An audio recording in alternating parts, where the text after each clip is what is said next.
spesialis anak, serta ibu-ibu hadirin yang dirahmati oleh Allah Subhanahu wa Ta'ala. Alhamdulillahirabbil alamin.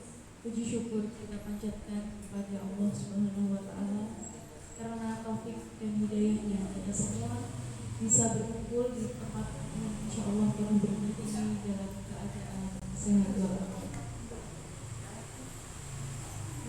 Tak lupa salawat serta salam marilah kita haturkan kepada Nabi besar kita Muhammad Sallallahu Alaihi Wasallam yang selalu kita nantikan syafaatnya di dunia maupun di yaumul qiyamah nanti. Amin.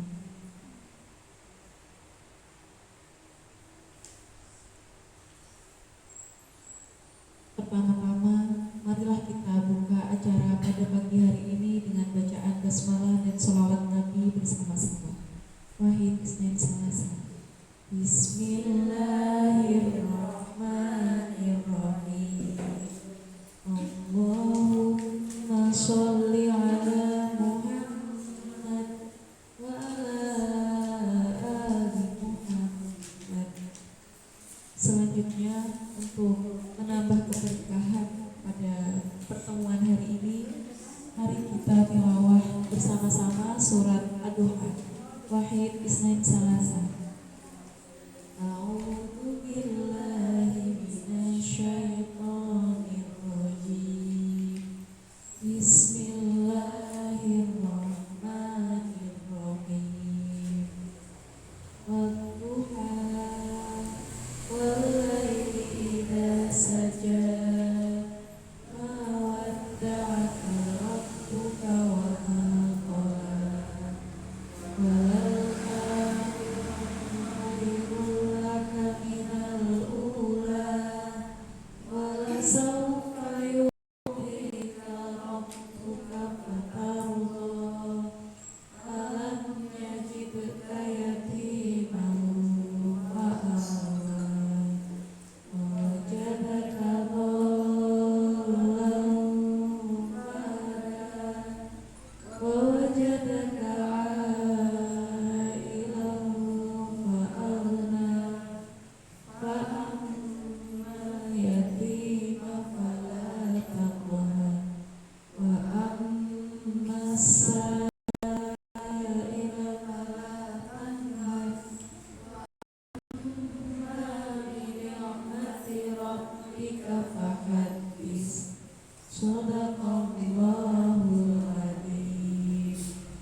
Ibu-ibu sekalian, acara selanjutnya adalah materi, yakni dengan tema mengenali penyakit ginjal pada anak dan pencegahannya, yang akan disampaikan oleh Dr. Titik. Kepada Dr. Titik, silakan.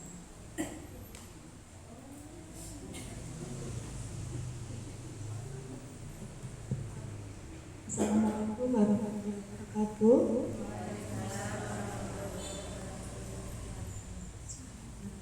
Pagi ini kita akan berbagi tentang ginjal, gangguan dan pencegahannya. Sekarang kan lagi rame ya, lagi viral ya, anak-anak yang cuci darah. Kasus ginjal banyak. Memang untuk kasus ginjal itu yang perlu cuci darah saat ini meningkat ada beberapa sebab. Satu, memang istilahnya hemodialisa atau mesin hemodialisis pada anak sekarang di beberapa center sudah cukup banyak. Jadi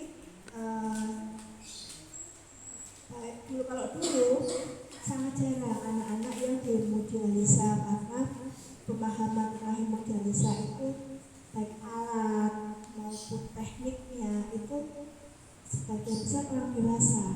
Nah, setelah banyak ahli Indonesia yang mampu melakukan hemodialisa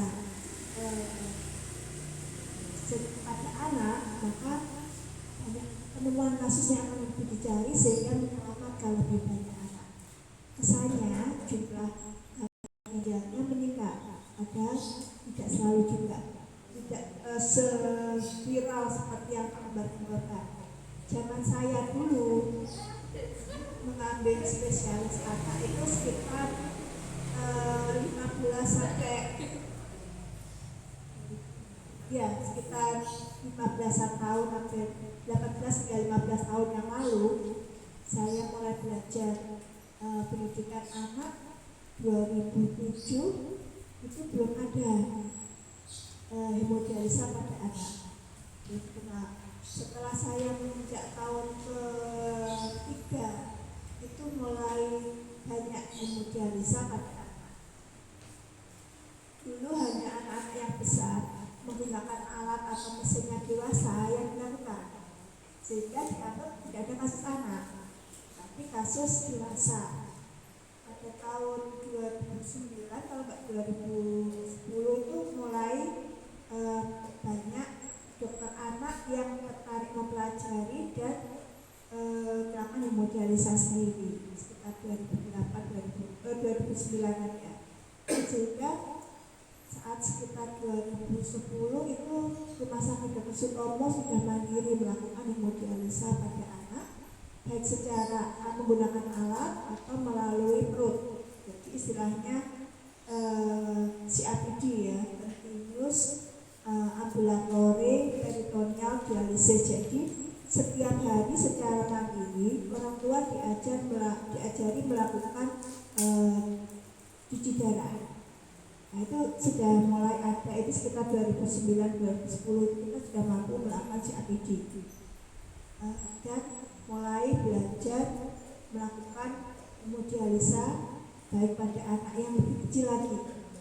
Terus biasanya usia 10 tahun ke atas yang anaknya besar, alatnya dewasa bisa digunakan, itu kita tidak dihitung karena dianggap dewasa. Kemudian lebih kecil lagi 5 tahun itu kita sudah bisa melakukan pada awal-awal seperti itu. Alhamdulillah Rumah Sakit Dr. Sutomo waktu itu salah satu pelopor hemodialisa pada anak. Jadi kasusnya sudah cukup banyak yang terselamatkan dengan hemodialisa. Lalu yang memerlukan hemodialisa ini ada 2 kasus. Ada yang gagal ginjal akut, ada yang gagal ginjal kronis. Nah, gagal ginjal kronis inilah yang membutuhkan cuci darah seumur hidup hingga dia mendapatkan transplant ginjal. Jadi sebenarnya cuci darah itu hanya suatu jembatan saja. Secara permanen adalah dengan transplantasi ginjal. Karena kalau sudah didiagnosis sebagai gagal ginjal kronik atau GGK yang fase terminal, itu hanya bisa diselamatkan dengan transplantasi ginjal. Di Indonesia transplantasi ginjal saya kurang paham akhir-akhir ini di Sutomo masih sudah mampu atau belum, tapi yang mampu UI Jakarta sudah mampu melakukan transplantasi ginjal, sehingga lebih bagus, lebih banyak yang terselamatkan ya. Kalau untuk yang akut ini biasanya pada kondisi tertentu, misalnya yang berat, sepsis, istilahnya nefrosepsis ya, atau yang infeksi berat seperti itu. Jadi infeksi berat sehingga mengenai organ ginjal atau yang paling sering adalah dehidrasi berat. Ini dehidrasi berat itu menyebabkan gagal ginjal akut itu bisa. Kenapa kok dehidrasi itu bisa? Karena salah satu fungsinya ginjal adalah sebagai penyaring ya. Jadi organ ekskresi atau penyaring cairan kita. Karena nanti di ginjal itu ada namanya pekerja ya, unit pekerja. Kalau di pabrik ada namanya unit pekerja, di ginjal juga ada namanya unit pekerja. Itu yang kita sebut nefron. Dia ada namanya bagian-bagiannya, pipa-pipanya untuk menyaring cairan, mengambil mana yang dibutuhkan, mana yang harus dibuang. Itulah fungsinya ginjal untuk menyaring atau mempertahankan cairan dalam tubuh. Pada kondisi yang gagal ginjal akut, tentu saja apabila penyakit primernya sudah diatasi, dehidrasinya, sepsisnya diatasi, prognosisnya akan lebih baik. Tidak selalu berakhir ke gagal ginjal kronis yang membutuhkan cuci darah lebih. Tapi sebenarnya gangguan pada ginjal itu tidak hanya gagal ginjal, ya. Ada infeksi pada ginjal, ya, yang paling sering pada anak-anak apa? Infeksi saluran kencing. Kemudian apalagi baik saluran kencing ini, namanya saluran kencing itu ada yang di dalam tubuh, ada di luar tubuh. Kenapa kok di luar tubuh? Ini saya tunjukkan penampangnya ginjal seperti ini ya. Jadi nanti ekspresinya di sini. Ekspresi itu nanti disaring-saring di sini. Ini pipa-pipa penyaringannya sampai keluar, nanti bermuara di sini keluar. Ini ureter ya. Jadi ini nanti akan keluar. Sehingga nanti apabila infeksinya ini di bawah bisa menyebar. Misalnya kalau pada anak-anak yang ceboknya kurang bagus atau yang mohon maaf pakai pampers yang lama, ini nanti akan infeksi saluran kencing, baik itu saluran kencing yang bawah maupun yang di sekitar kemaluan ya, atau setelah istilahnya kandung ini kita sebut bawah, di atasnya kandung itu di infeksi saluran kencing atas, nah itu bisa naik ascending, sehingga menyebabkan infeksi di vesika urinaria, namanya sistitis ya, itu juga bisa. Nah, kalau sistitisnya berlanjut tidak teratasi dengan baik, bisa naik ke ginjalnya ya. Dan itu nanti bila infeksi itu berat tadi akan menyebabkan urosepsis ya. Jadi sepsis karena saluran kencing, sehingga nanti akan menyebabkan gagal ginjal akut. Itu bermula dari infeksi yang ringan, itu apabila tidak teratasi dengan baik bisa mengakibatkan yang gangguan lebih berat. Itu pada infeksi. Kemudian apalagi yang penyakit ginjal lain, biasanya yang paling banyak adalah kebocoran ginjal. Kita sering menyaksikan mendengar ginjalnya bocor. Biasanya anaknya jadi ginjal bocor itu kalau dalam dunia medis ya,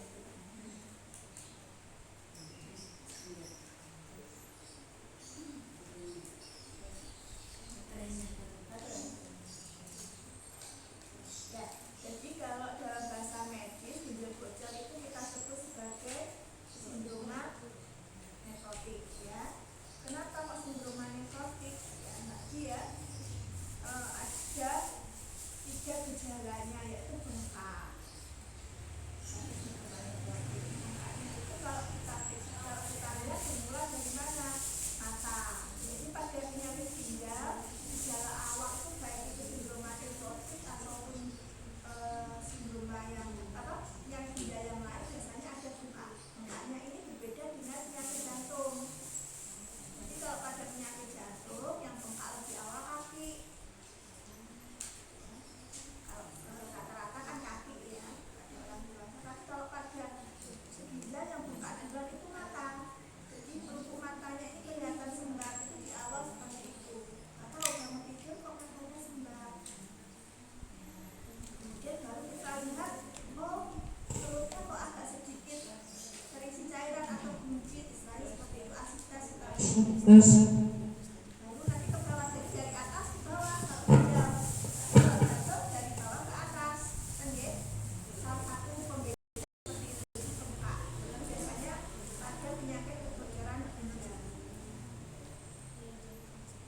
Jadi penyakit kebocoran ginjal berumah nefrotik itu juga secara lambat laun apabila tidak tertangani dengan baik tidak akan menjadi ginjal kronik bisa. Apalagi bisa mengalami ataupun kalau misalnya awal-awal sebelum jadi kronik itu ada syaratnya, baik itu syarat waktu, syarat pemeriksaan, baru kita menyebutnya gagal ginjal kronik. Tapi sebelum gagal ginjal kronik ada sindrom nefrotik bisa juga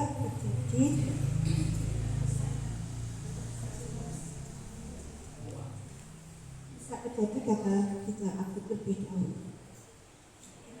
Jadi itu penyakit ginjal yang paling sering kita temui ya. Kemudian apa saja ciri-ciri yang harus diwaspadai? Karena ginjal itu adalah alat penyaring tubuh, penyaring racun, atau yang menyaring cairan atau mengeluarkan pipis, maka kita harus memperhatikan tadi ya gejalanya, terutama diawali di daerah mata. Kemudian apalagi kita perhatikan pipisnya. Nah, pipisnya ini seperti apa? Ada yang keruh atau berbuih, itu biasanya pada tadi ginjal bocor. Karena di situ kalau kita periksa banyak mengandung protein yang kita sebut albumin, jadi berkurang. Albuminnya dalam tubuh berwarna pipis sehingga warnanya kalau nggak berbuih keruh. Itu pada ginjal yang bocor tadi. Jadi harus diperhatikan pipisnya apa, makanya jangan terlalu lama pakai pampers. Usia 3 tahun itu sudah maksimal harus lepas pampers, jangan biasakan lebih dari 3 tahun itu masih menggunakan pampers. Selain juga kesehatan ginjalnya, itu juga untuk perkembangan anak. Nah, jadi kita mengajarkan melakukan training itu selain kesehatan ginjal juga kesehatan perkembangan. Nah, apalagi selain pipisnya keruh, pipisnya kadang berdarah atau berwarna merah, jadi merah atau orange. Jadi harus dicek ini apakah banyak mengandung pecahan darah atau eritrosit pada sedimen pipisnya. Kalau di laboratorium kita akan ada sedimen urin. Nanti kalau eritrositnya cukup banyak, hati-hati. Harus dicek juga pada anak-anak, jangan-jangan itu terjadi hipertensi. Jadi hipertensinya itu apa sih? Kalau pada anak berbeda dengan orang dewasa.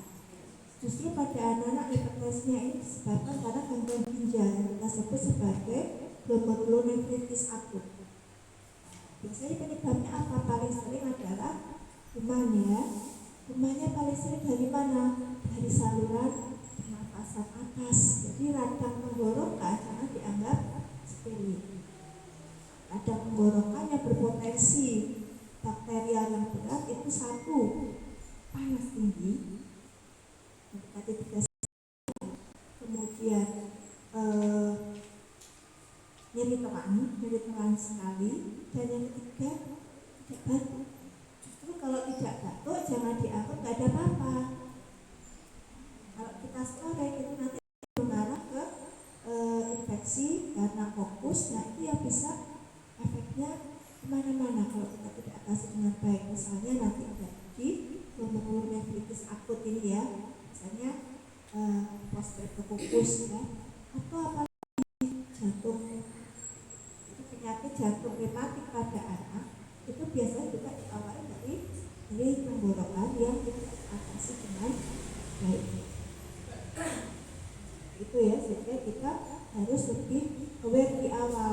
Pencegahannya itu tadi awali apabila ada panas tinggi, nyeri telan, jangan sampai nanti imbasnya kumannya ini menyerang ke jantung, ke katupnya atau ke ginjal. Tadi ya, biasanya pada glomerulonefritis ini atau sindrom nefritik ini ada 1, pipisnya kemerahan. Apabila kita lakukan pemeriksaan urin, hasilnya nanti eritrositnya banyak di sedimen urin. Kedua apa? Ada hipertensi. Hipertensinya pada anak-anak berbeda ya. Saya tidak hafal nilai hipertensi pada anak karena berbeda. Ada kurvanya. Kalau nggak lihat kurva, saya tidak tahu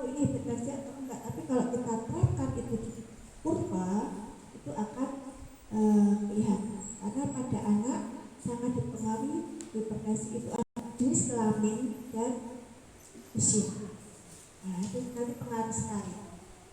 Ya, nggak apa kalau orang dewasa, oh pokoknya sak ini itu sudah tidak ada. Ya, 30 misalnya, anak-anak habis semua dipengaruhi oleh usia dan jenis tanah. Itu untuk penyakit ginjal pada anak pencegahannya satu,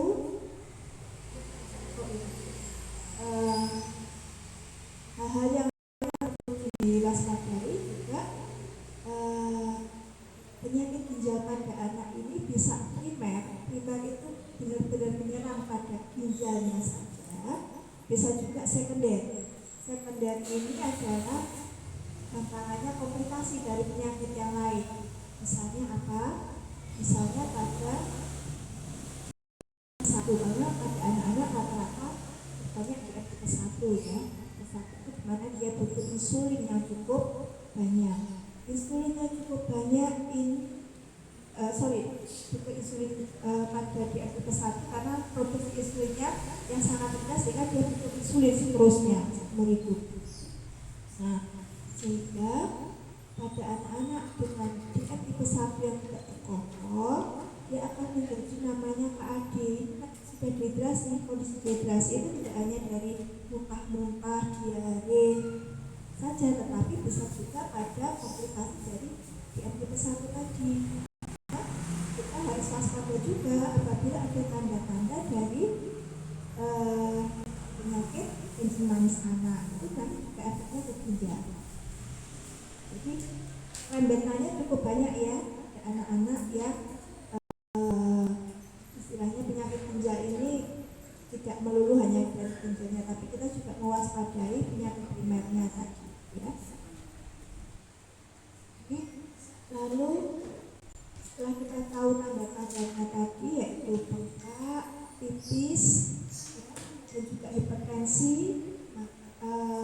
nanti kita akan memberikan pencegahan. Pencegahannya apa? Tentu saja satu persatu diagnosis ada pencegahannya. Misalnya pada infeksi, kalau ada infeksi ya kita atasi infeksinya dengan cara apa? Misalnya tadi menjaga kebersihan, pemberian obat yang adekuat. Jadi pemberian obat yang adekuat baik itu pada saat infeksi saluran kencing sebagai penyebab awal maupun pada saat misalnya penyebab awal infeksi streptococcus di saluran nafas atas atau pembawaan tadi, untuk mencegah penyakit ginjal yang kita sebut glomerulonefritis akut atau streptococcus. Nah, pencegahan yang lain apa? Tentu saja penyakit primernya tadi kita atasi, misalnya pada kebocoran ginjal. Kita harus cari ini penyebab kebocoran ginjal apa? Apakah karena memang dia idiopatik, nephritis syndrome, atau dia suatu lupus nephritis. Jadi pada penyakit lupus kita akan bisa menyerang ginjal, kita sebut lupus nephritis. Kita akan melihat gejalanya apa ya, tadi anaknya juga sembah pada lupus, anaknya sembah pada tidak selalu ya, pada wajah ada rasnya ya, yang katanya bentuknya simetris seperti kupu-kupu itu.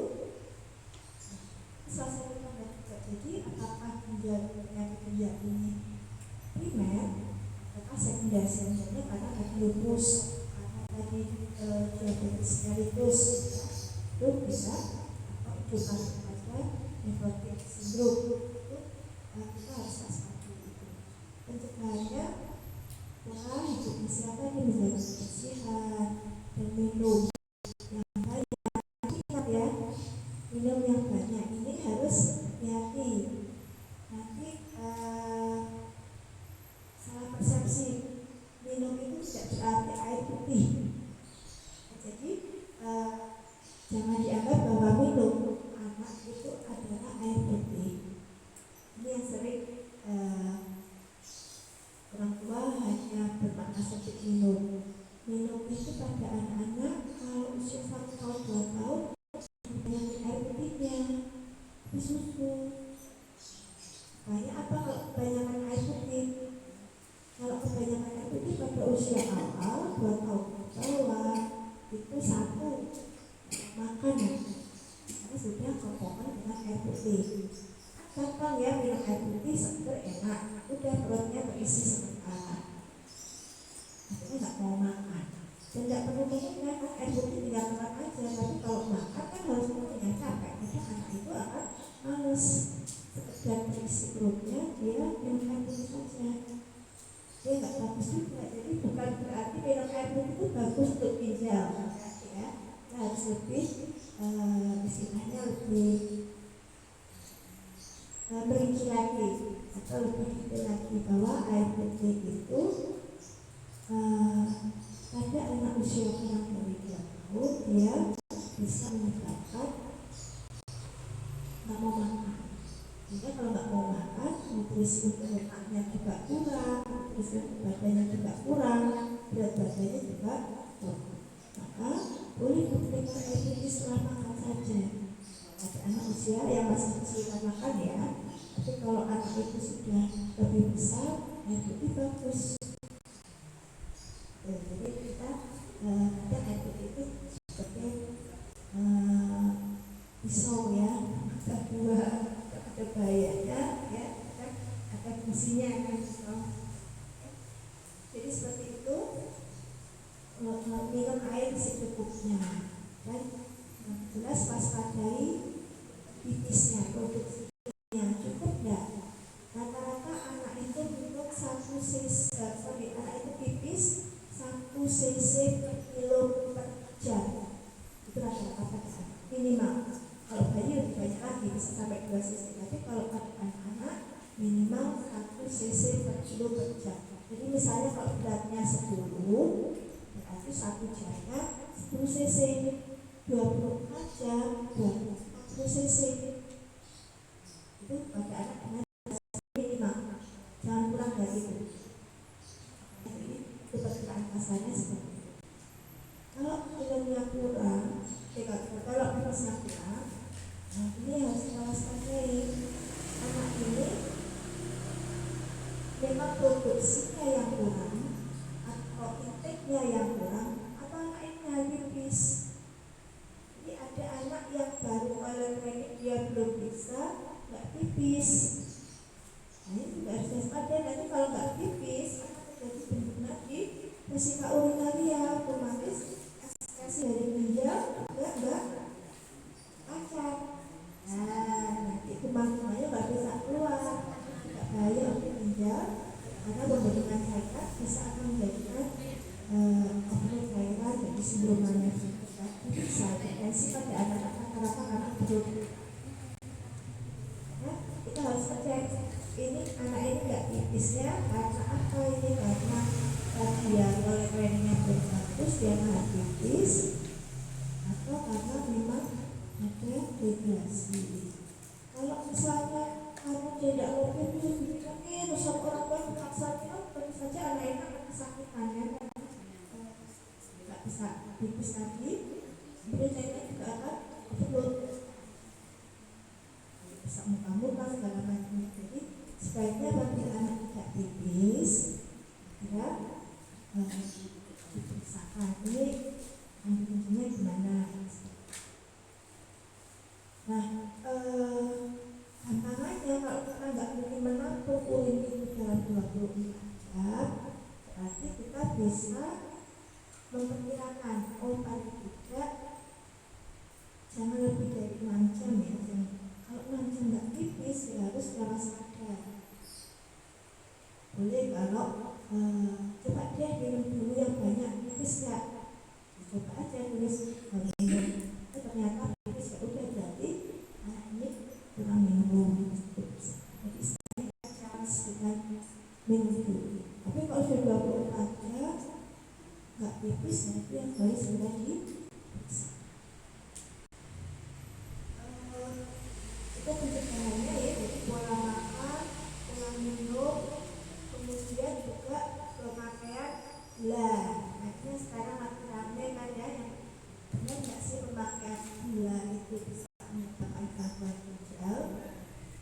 Kalau penggunaan itu pada usia awal 1 tahu memang kita tidak mengajarkan anak itu penggunaan gula yang terlalu banyak pada dietnya.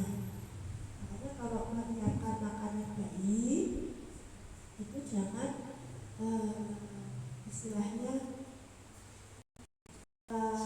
dikasih gula banyak. Masak untuk bayi jangan kasih gula atau dikasih baru batas sekali ya.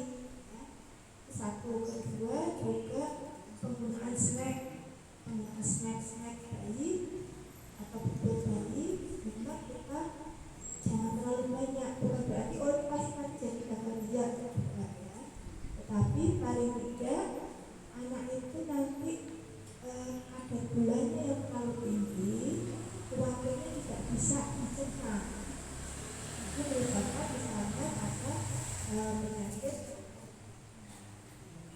DM1 atau kencing manis DM1 itu bisa. Jadi penggunaan dalam itu pada anak kurang dari 1 tahun lebih baik kita berikan makanan yang nanti masak sendiri, sayur-sayur alamiah itu lebih kita sarankan daripada membeli yang instan atau kotif ya. Itu boleh kita berikan kotif, tapi misalnya perjalanan boleh lah, tapi kalau bisa mungkin memasak ya. Kedua, penggunaan minuman itu memang sampai saat ini kita tidak ada data pasti bahwa itu disebabkan oleh penggunaan minuman pemanis ya. Kenapa? Karena tadi kita kembali pada proses bahwa gagal ginjal kronis itu membutuhkan waktu dan saat ya. Kemudian kalau gagal ginjal akut penyebabnya paling banyak karena infeksi dan istilahnya dehidrasi.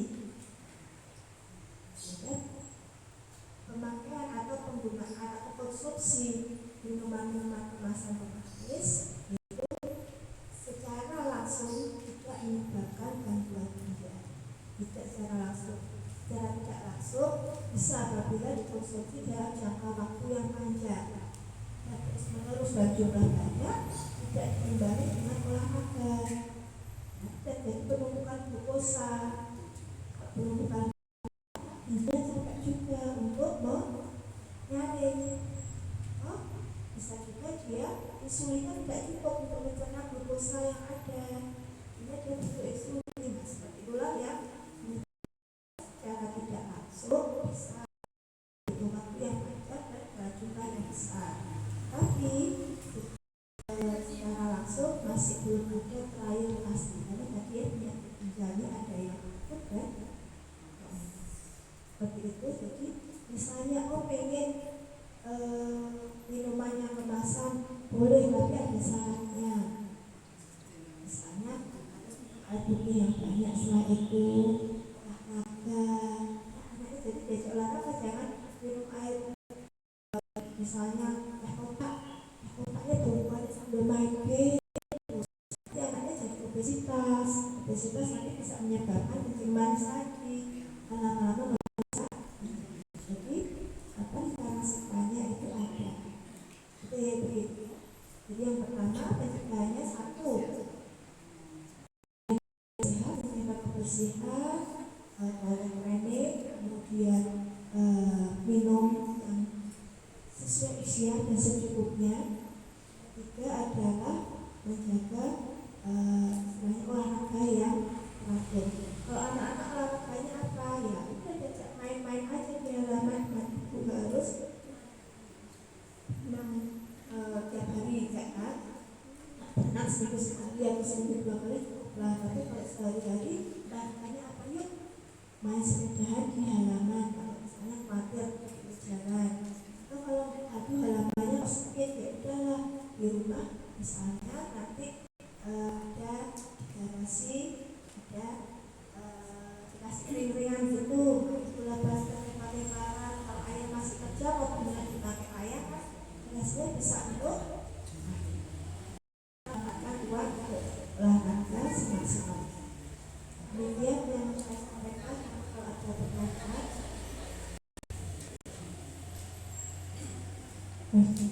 monggo ibu-ibu yang mau bertanya dipersilakan.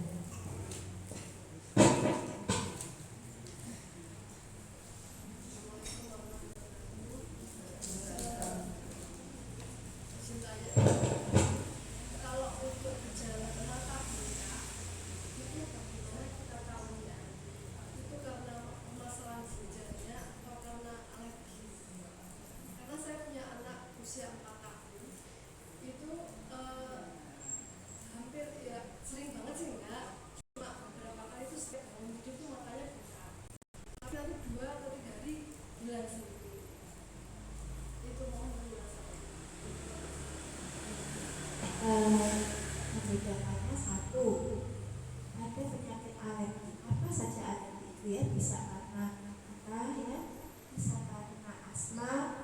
Itu biasanya satu, ada kiper-kiper, ya kan? Kiper-kiper itu ya kadang muncul kadang enggak, ya kan? Kalau batuknya asma itu kayak apa? Oh, kadang-kadang muncul kayaknya habis makan ini, itu alergi ya. Lalu apa lagi? Paru malam hari, menjelang pagi, nah kayak gitu berarti kan ke itu biasanya malam hari memang. Kenapa? Karena memang itu faktor hormonal. Nah, ada penyakit ginjal ini non remittent, ya kan? Selama belum ada perbaikan, maka non remittent, tidak ada fase sembuhnya, tidak ada fase hilangnya, dan kemudian akan bertambah bengkaknya, turun lagi dari atas ke bawah. Ya, kalau alergi dia akan lebih banyak ada predileksi tertentu saja. Misalnya yang bagian lemah anak ini apa sih? Oh, matanya, hidungnya, jadi bersin-bersin, nggak akan menyebar sakit penyakit sistemik. Oh, asma, saluran nafasnya, oh di kulit.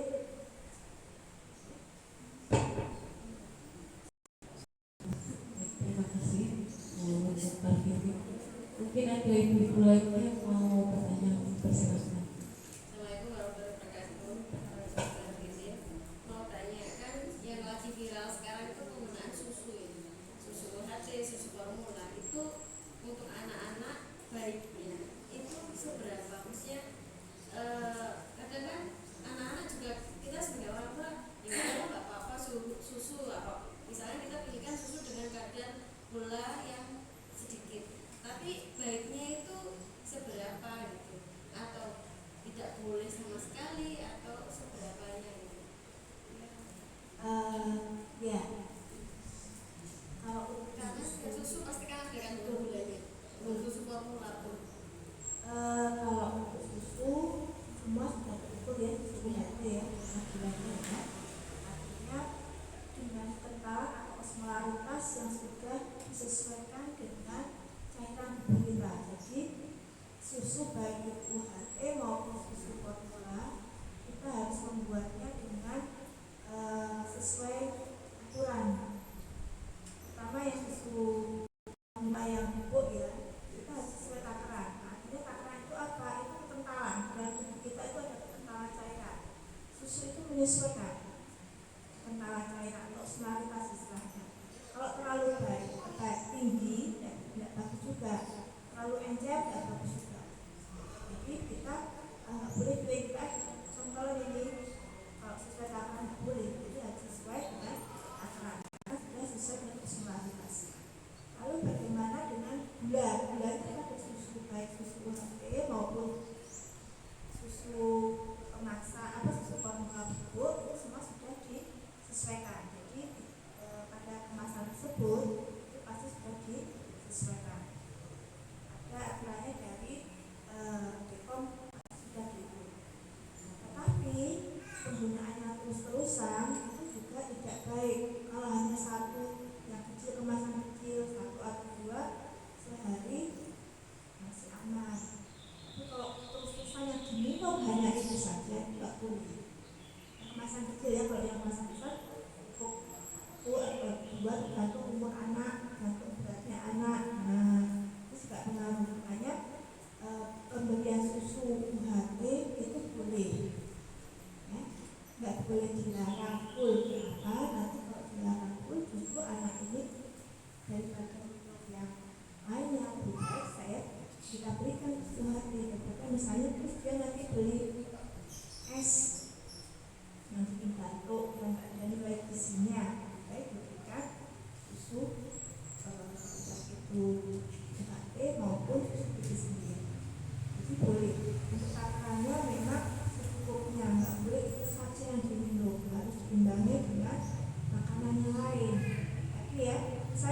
usia 3 tahun, susunya minumnya cuma 10 HT aja, nggak mau makan, nggak boleh.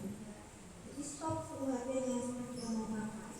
Atau gunakan juga 10 HT itu sebagai hadiah. Nanti boleh minum susu kalau makannya sudah habis satu misalnya, supaya anak itu juga berusaha untuk makan teratur atau mengikuti instruksi orang. Jadi nggak boleh dilarang total, tapi kita hanya istilahnya membatasi.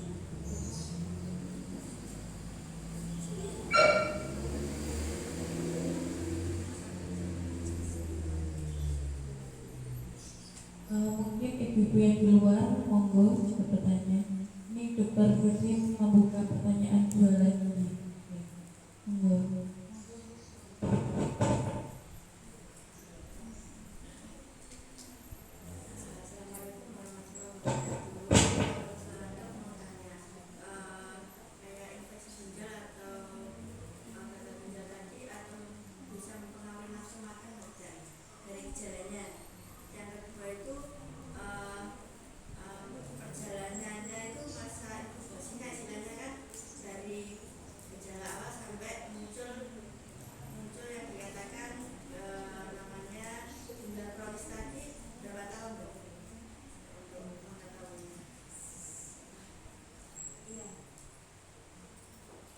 Ya, terima kasih. Untuk yang infeksi ginjal itu atau yang istilahnya menyebabkan cacat ginjal itu satu, bukan inkubasi, tapi kalau untuk penyakit infeksi saluran kecil, apabila 30 menit umat itu tidak dibersihkan, jadi misalnya pas 30 menit ada isinya, itu 30 menit umat sudah berkembang biak. Untuk kriteria kita untuk saluran kecil, apabila pemeriksaan urin dan ukur urin itu 10 pangkat 5 umat. Jadi 10 pangkat 5 itu berarti 100 minuman dalam uji itu hasil ukur, maka kita sudah menyebutnya sebagai infeksi saluran kecil. Tapi kalau dari hasil pipis biasa itu 10 per 8 pandang itu kita mencurigai. Tetapi kadang-kala itu sangat susah kalau banyak dari urin lengkap itu. Urin lengkap itu kita bisa ambil pipis, kita lihat di komputer di mikroskop, udah itu namanya urin lengkap. Nah, kadang tidak kelihatan kalau pas yang kita ambil sampelnya tidak kelihatan dan akan bisa. Tapi kalau urin rumahnya akan kelihatan. Tapi membutuhkan waktu bayar di urin syaratnya 10 pangkat 5. Tapi kalau penelitian 30 yang pas itu tidak kita bersihkan, ada istilah tidak kita bersihkan, itu katanya rumahnya sudah berkembang biak lebih dari 10 pangkat 5. Nah, penelitian seperti itu, ya. Usahakan selalu ngecek pipisnya anak. Kalau infeksi saluran kecil kan tadi salah satu penyebab terjadinya infeksi berat atau urosepsis. Ini penyebabnya gagal ginjal akut. Apabila itu tertangani, urosepsisnya tidak menjadi gagal ginjal kronis. Tapi apabila tidak tertangani dengan baik kausalnya, misalnya pada infeksi saluran kencing akut yang berulang, ini infeksi saluran kencing berulang. Ini biasanya pada anak dengan double outlet ginjal. Jadi ginjal itu keluarnya kan sebenarnya satu ya, ini ada 2. Ini saya pernah dapat anak dia infeksi saluran kencing terus berulang, sembuh teman lagi. Jadi ketika USG ternyata memang ada gangguan anatomis, jadi outlet istilahnya. Saluran keluarnya 2, namanya itu 2 kayak lubangnya. Itu nggak dioperasi, dia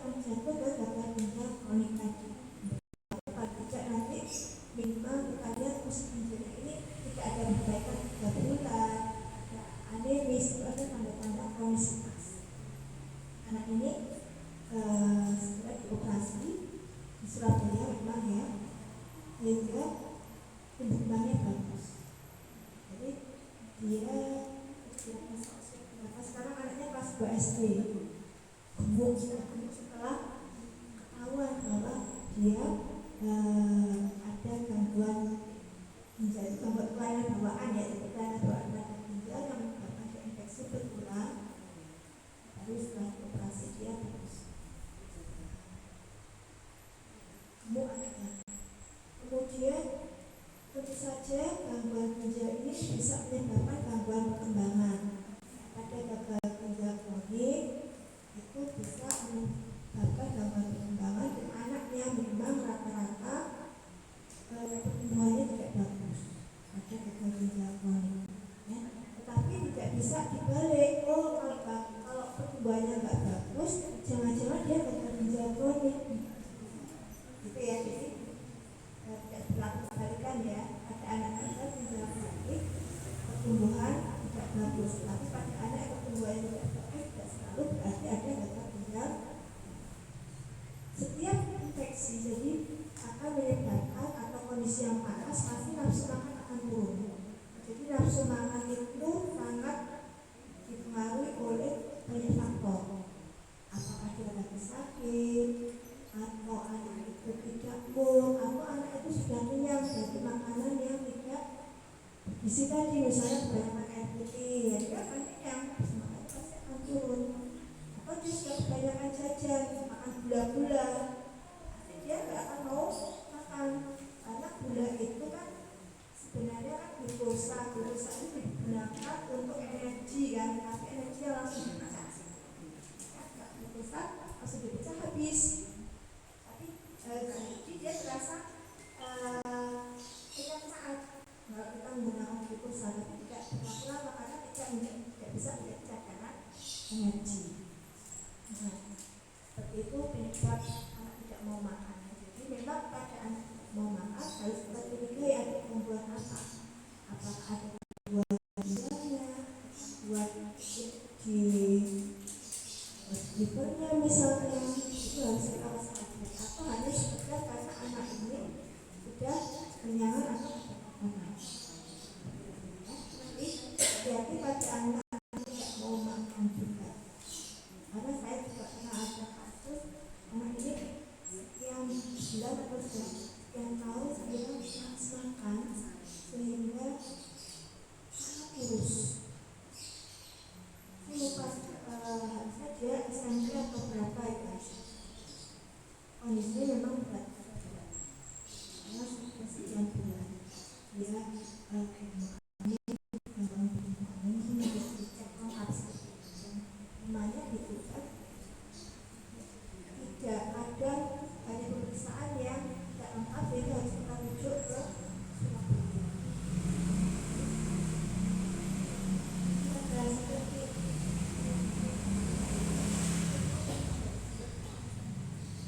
Baik, terima kasih atas sampaikan. Insya Allah sharing kita pada pagi hari ini dicukupkan. Terima kasih atas materi yang disampaikan. Mudah-mudahan menjadi tambahan ilmu bagi kita semua. Baik, untuk menutup acara pada pagi hari ini, langsung saja mari kita tutup dengan bacaan hamdalah, istighfar dan doa kafaratul majlis.